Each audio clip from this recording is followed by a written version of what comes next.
पर्री गांव में 113.4 लीटर नेपाली शराब बरामद, एक गिरफ्तार, 2 तस्कर फरार। घनश्यामपुर थाना क्षेत्र के पर्री गांव में पुलिस ने रविवार देर रात गुप्त सूचना के आधार पर बड़ी कार्रवाई करते हुए 113.4 लीटर नेपाली देशी शराब बरामद की।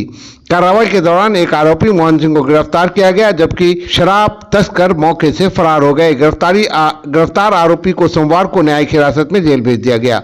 जानकारी के अनुसार रविवार रात घनश्यामपुर थाना के गश्ती टीम को सूचना मिली थी कि पर्री गांव में कुछ लोग घर और किराना दुकान में शराब छुपाकर बिक्री कर रहे हैं। सूचना मिलते ही पुलिस टीम ने गांव में छापेमारी शुरू की। पुलिस को देखते ही पर्री गांव निवासी मोहन सिंह एक सफेद बोरा लेकर भागने लगा।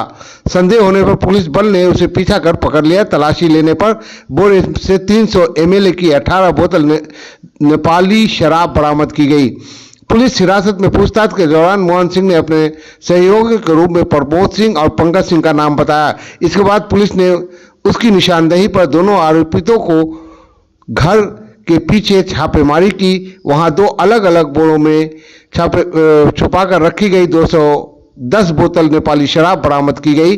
हालांकि पुलिस पहुंचने से पहले दोनों आरोपी फरार हो गए थे। इसके बाद पुलिस ने मोहन सिंह को अर्धनिर्मित घर की तलाशी ली, जहां 5 कार्टून में रखी 150 बोतल नेपाली शराब जब्त की गई। पूरी कार्रवाई में कुल 113.4 लीटर नेपाली देशी शराब बरामद की गई।